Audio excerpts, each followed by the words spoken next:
안녕하세요. 맥키네 지혜투자클럽입니다. HLB 시장 전체적으로 이번 주가 빅 이벤트가 많은 한 주인데요.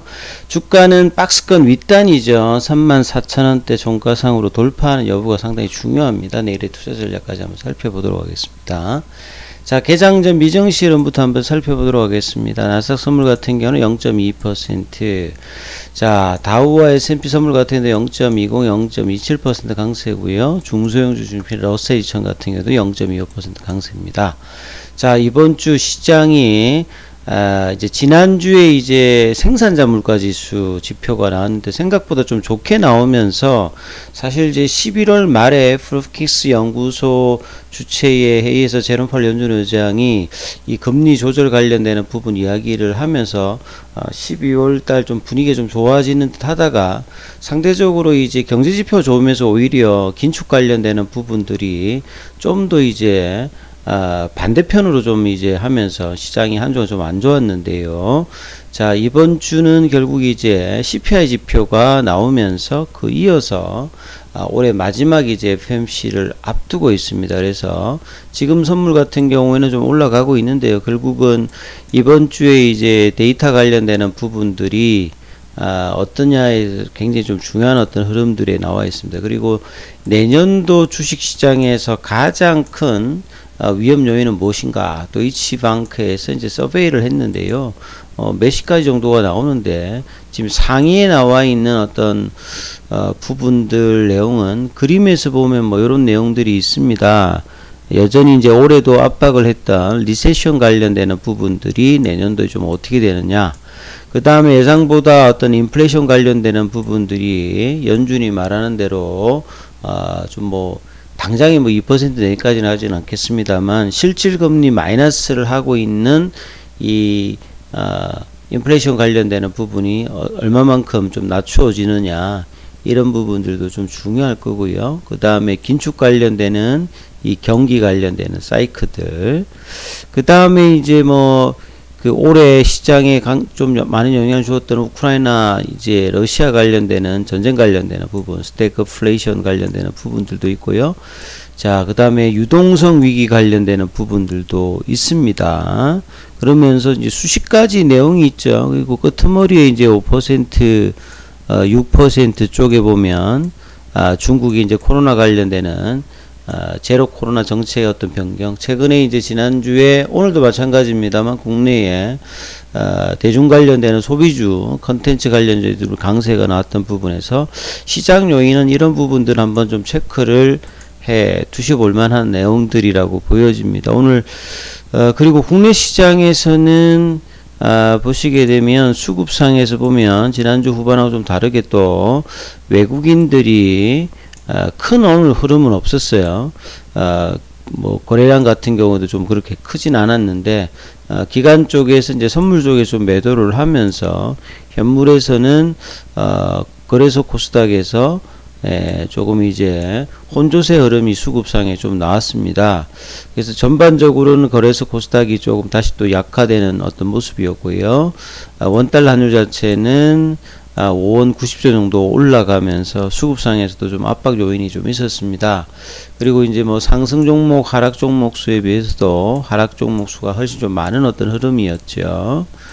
자, HLB 관련되는 뭐 부분들은 보시게 되면 이제 지난주 이제 금요일 날 그래도 거의 이제 뭐 25거래일 만에 추세 전환의 어떤 시그널이 일단 짧은 양봉입니다. 나왔고 오늘도 이제 장중에는 33,200원대까지 박스권이 이제 9월달부터 지금까지 이제 5만원에서 45,000원, 45,000원에서 4만원, 4만원에서 34,000원 이런 어떤 박스권 흐름이 주로 이루었는데 이제 11월 달에는 이 신주인수권 정서 관련되는 거래가 되면서 이 좀 더 밑단까지 내려갔죠. 34,000원 이하에서 아랫단 박스권 이제 3만원 어떤 밑단까지는 테스트는 하진 않았습니다만 그까지는 안 내려가고 살짝 이제 돌리면서 34,000원대 윗단에 어떤 박스권 이제 새로운 또 진입을 이번 주에 좀 어떻게 하느냐가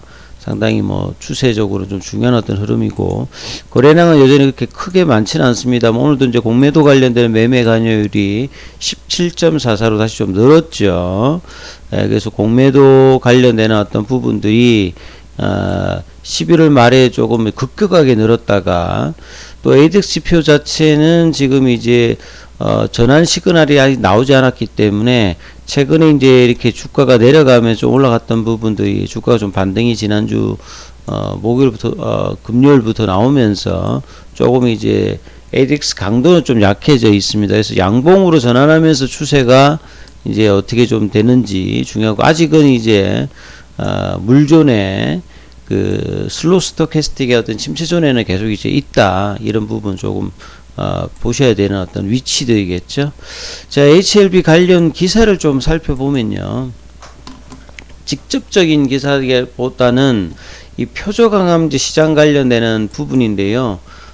우리 이제 제약바이오 전체 시장이 뭐 한 1300조 정도 시장이 되고, 향후에도 뭐 고령화라든지 이 바이오 산업 자체가 이 성장 산업이죠. 그래서 그 중에서 이제 가장 큰 시장 자체가 항암제 시장이고, 항암제라고 하는 게 이제 여전히 미충족 수요가 높습니다. 그리고 이제 뭐 항암제에 따라서 이 내성이라든지 암세포의 어떤 변이 이슈가 굉장히 많기 때문에 개발하기도 어렵고, 시장 규모도 크기 때문에 많은 어떤 이제 제약바이오 이제 관련된 기업들이 개발에 노력을 하고 있는 분야 중에 하나죠. 뭐 이 다음에 뭐 자가면역 관련되는 부분인데, 그래서 이제 빅파마 같은 경우에도 직접적인 어떤 개발도 많이 합니다만, 이 파이프라인이 보통 이제 빅파마 같은 경우는 100여 개 이상이 정도 되니까요.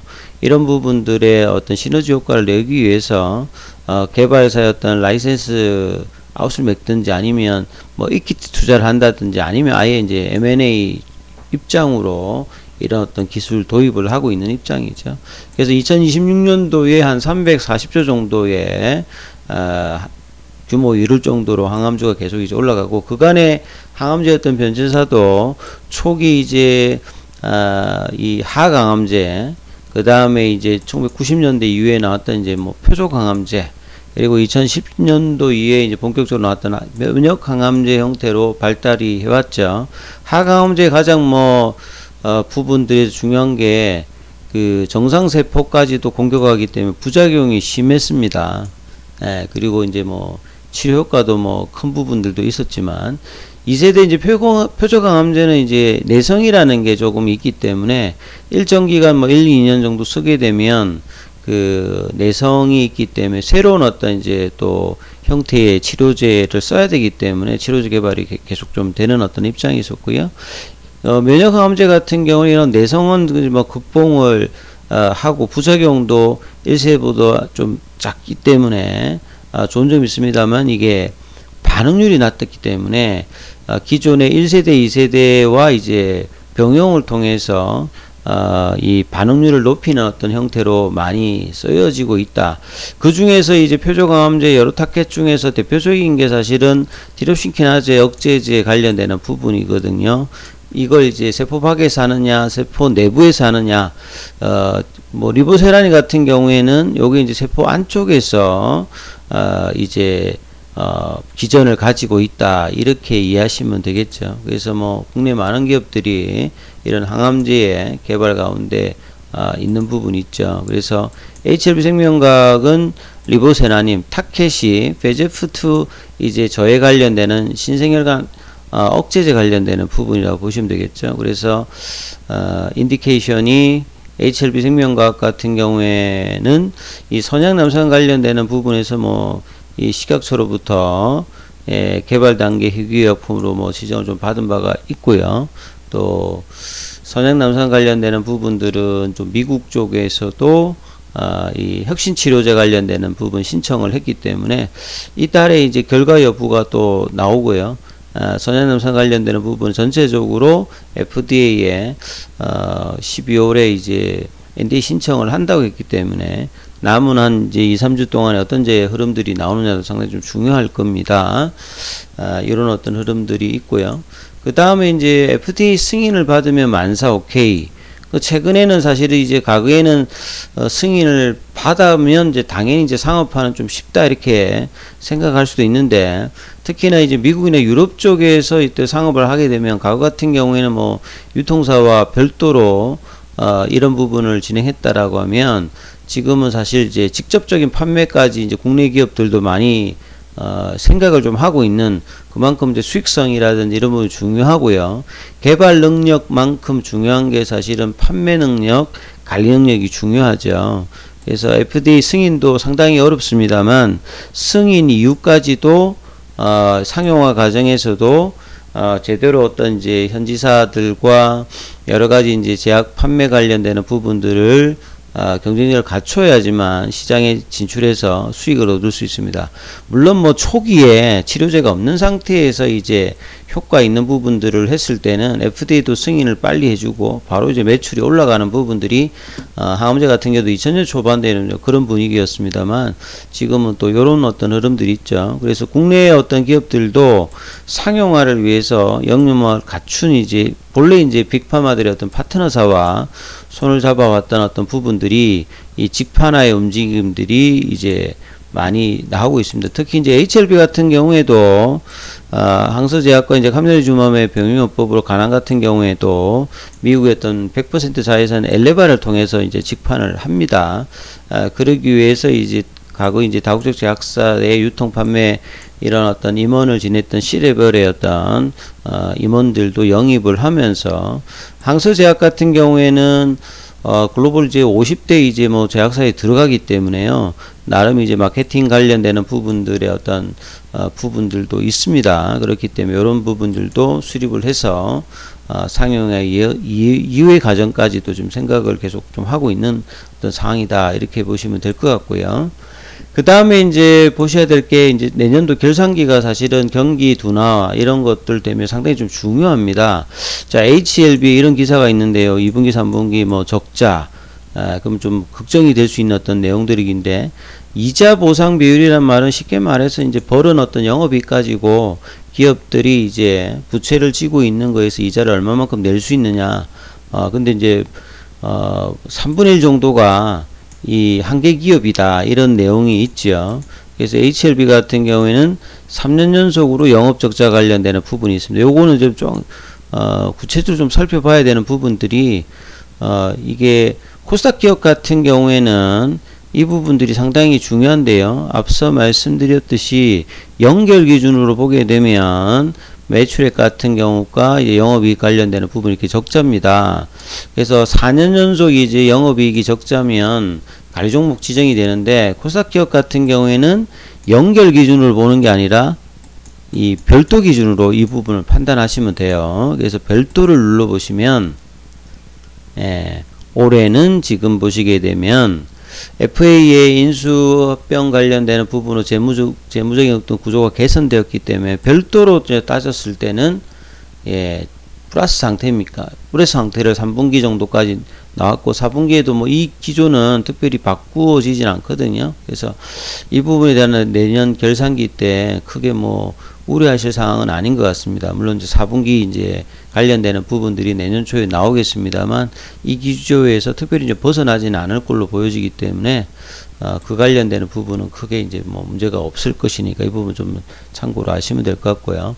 결국 이제 12월 달 지금 이제 중순 정도이기 때문에 남은 어떤 연말까지 앞서서 말씀드렸듯이 재료에 관련되는 부분, 결국 이제 메인은 이 선양 남성환과 간암 관련되는 부분에 이제 NDA 어떤 이제 신청을 제대로 회사가 이제 발표대로 하느냐, 그리고 이제 23일 날 오늘이 이제 12일이니까 한 2주 이제 있으면 이제 유증 관련된 어떤 물량이 들어오죠. 이 부분들이 이제 지나면 재료 반영을 회사가 원하는 대로 하느냐. 주가는 이미 이제 유증에 관련된 어떤 그 부담으로 많이 빠졌기 때문에 더 이상 하락하지 않고 여기서 이제 나름 바닥을 좀 그리면서 올라가느냐는 이제 재료를 어떻게 좀 반영하고 23일 이후에 이제 유증 물량들에 대한 부분들이 뭔가 나올 때 이제 재료가 받쳐주면서 올라가야 이제 추세 전환이 좀 나오겠죠.